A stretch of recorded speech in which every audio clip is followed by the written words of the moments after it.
Halo semuanya, perkenalkan saya Radesya Emelda, saya dari kelas 03 Sake 008. Perkenalkan di samping saya ada. Halo, nama saya Irsa Fauzan, saya owner dari Dalight Oversize. Sebelumnya saya mau tanya dulu nih Kak, Dalight Oversize ini apa Kak? Ya, kita berbasis kaos ya, kaos-kaos anak zaman sekarang juga tentunya. Oke, kita lebih dominan ke cutting size oversize. Untuk produksinya sendiri, ini produksi sendiri atau handover? Kalau kita sih produksi sendiri, kita ada produksi di Bandung. Oke, untuk mendukung juga program UMKM dari pemerintah, mendukung produk-produk lokal pastinya. Jadi untuk seluruh masyarakat tidak perlu lagi untuk cari produk import, cukup produk lokal yang berkualitas dan pastinya udah bagus banget. Sejak kapan sih Kak adanya Day April ini? Kita dari 2017 ya, kalau nggak salah ya, kita dari 2017 sampai sekarang kurang lebih sudah 5 tahunan deh berjalan ya. Kalau sesuai dengan yang kakak bilang, sudah 5 tahunan nih, berarti kakak udah melewati masa-masa pandemi. Gimana kakak menghadapi masa-masa pandemi kemarin? Masa pandemi dari kita sendiri, kalau untuk offline itu tidak berdampak apa-apa. Cuman kalau offline-nya memang sangat berdampak ya, karena kita juga tidak boleh keluar rumah pada saat itu. Makanya lebih dominan untuk orang berbelanja di online-nya dibanding offline-nya. Cuman overall sih ya, bagaimana kita strugglingnya itu pasti butuh proses ya. Semua pasti jatuh di COVID-19 kemarin. Alhamdulillah sekarang di 2022 ini mulai bangkit lagi sih. Cara menghadapinya nih Kak, apakah strategi pemasarannya mulai dibedakan sebelum pandemi dan sesudah pandemi? Sebelum pandemi kita masih berbasis di offline store, tapi kalau sesudah pandemi kita lebih genjot terus untuk digitalnya ya. Kita main digital marketing juga, kita hajar di Instagram, di sosial media tentunya. TikTok yang lagi happening sekarang juga kita hajar juga, dan itu berdampak positif juga ke kitanya. Kalau boleh tahu, di mana aja sih distributor barang-barang Day April ini? Ya, kita ada basisnya di Bandung ya, kita konveksinya di Bandung. Jadi banyak banget di sana, juga ada beberapa karyawan juga yang kerja. Jadi home industrinya kita based on di Bandung. Jumlah karyawannya berapa banyak ya Kak? Oh, kalau di office sih cuman 30 ya. Cuman kalau di produksinya kita ada sekitar 50 sampai 70 orang lah. Oke, coba kita flashback dulu nih. Sebelumnya untuk buka UMKM ini, apa sih yang membuat kakak, memotivasi kakak untuk buat UMKM? Kenapa nggak kerja aja sama orang lain?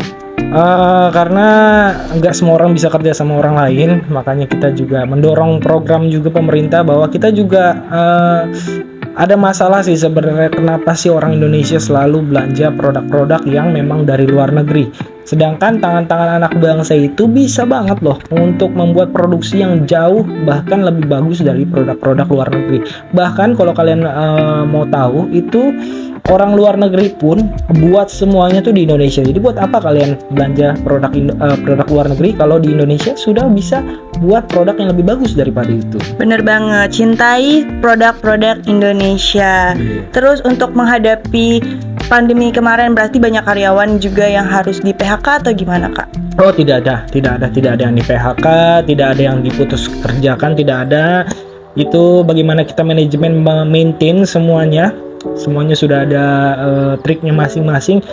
Jadi kita yang tadi kita bilang, kita kuatin di digital marketing ya, sehingga digital marketingnya itu berjalan. Oke, karyawan tetap aman. Jadi nggak perlu lagi untuk buang-buang karyawan lagi, kan kita capek ya, memulai lagi dari awal, cari lagi karyawan ya. Jadi mendingan kita genjot media sosialnya kemarin. Alhamdulillah media sosialnya berjalan, dan akhirnya semua karyawan aman-aman aja sih. Melalui media sosial. Nah, kita lihat juga di media sosial sekarang banyak banget loh Kak, rival-rival ataupun lawan bisnis kakak yang menjual t-shirt yang oversize. Itu gimana cara kakak menghadapinya? Pasti yang namanya persaingan tuh pasti ada ya, apalagi kita main di ranah yang memang semua orang sudah bisa jalanin. Cuman kita kita fokus ya. Kalau kaos itu kan pakaian itu karet ya harganya ya, karet, jadi nggak selalu berpatokan pada A, B, C, enggak, tergantung kualitas masing-masing ya. Pokoknya kita utamakan kualitas daripada harga. Oke, jadi customer kita selalu happy, selalu senang, karena kualitas yang kita tawarkan memang berbeda dengan yang lainnya gitu. Nah, kalau untuk kualitas lebih diutamakan dibanding harga, kita udah banyak contoh nih. Harganya kita awal-awal murah dijual, tapi lama-kelamaan harga juga akan up. Apakah akan terjadi pada bisnis kakak?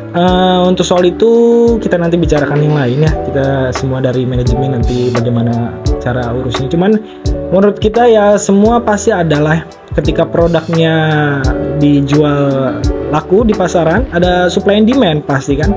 Dimana kalau kita banyak peminatnya, so udah pasti barangnya akan terjual dengan cepat ya, dan harganya juga bisa berubah-berubah ya. Oke, tergantung pasar aja sih sebenarnya, bagaimana pasar melihat kondisi tersebut. Sebenarnya pasar yang kakak tuju ini seperti apa sih? Apakah anak remaja saja atau semua kalangan? Ya, kalau kita lebih base kepada anak-anak kuliah, anak-anak sekolah, SMA yang pastinya. Jadi yang pengen banget kaos yang happening yang di belakang kita nih, kalian bisa lihat. Kaos-kaos yang happening kayak gini nih lagi ramai banget. Apalagi dengan bermunculannya Citayam Fashion Week, itu mendorong minat masyarakat untuk membeli produk ya, terutama untuk anak-anak muda zaman sekarang. So udah pastinya anak-anak muda zaman sekarang wajib banget berkreasi dengan pakaiannya, outfitnya dan lain-lain.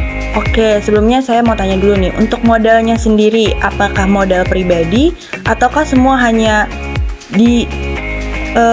maksudnya kayak dipaksain aja lah gitu? Oh enggak, kita semua ada based on data. Setiap produk yang kita luncurkan, kita launching, pasti semua ada data-data terkait. Atau yang pertama paling kita cari dari insight customer. Apa nih yang customer butuhkan? Needs. Baik lagi ke needs. Apa yang mereka butuhkan?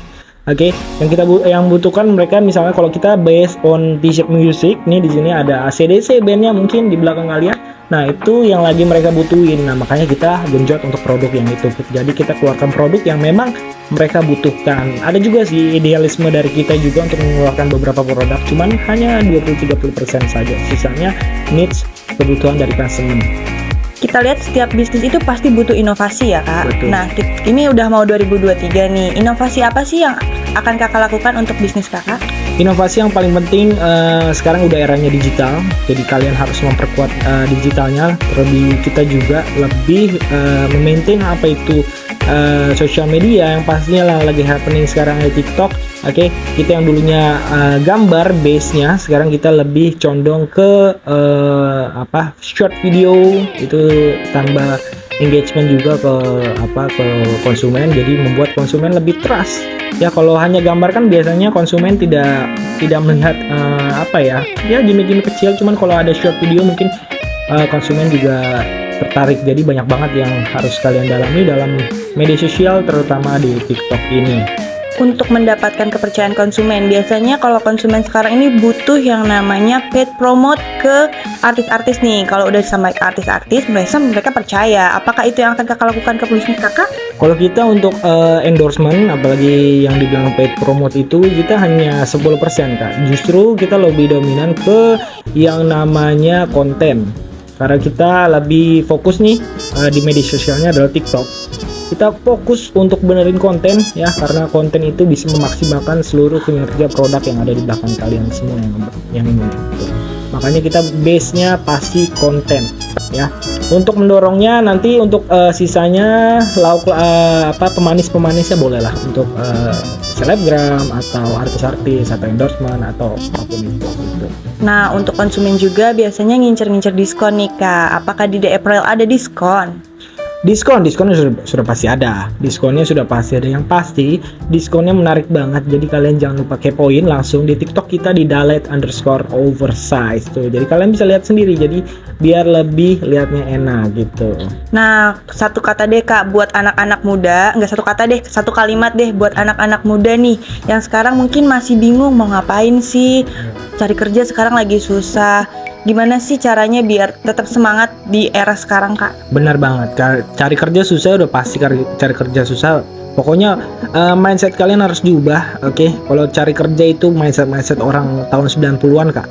Jadi mindset umur kita yang Gen Z yang milenial nih sekarang harusnya sudah punya mindset yang gue mau buat apa nih untuk negara ini. Kalau nggak bisa di negara, gue mau buat apa untuk wilayah gua. Kalau untuk nggak bisa itu, mau membuat apa di lingkungan keluarga gua. Mulai dulu yang paling kecil, oke? Jangan banyak pikir negatif, positive thinking aja. Yang penting iklannya seperti kayak Tokopedia, mulai aja dulu gitu.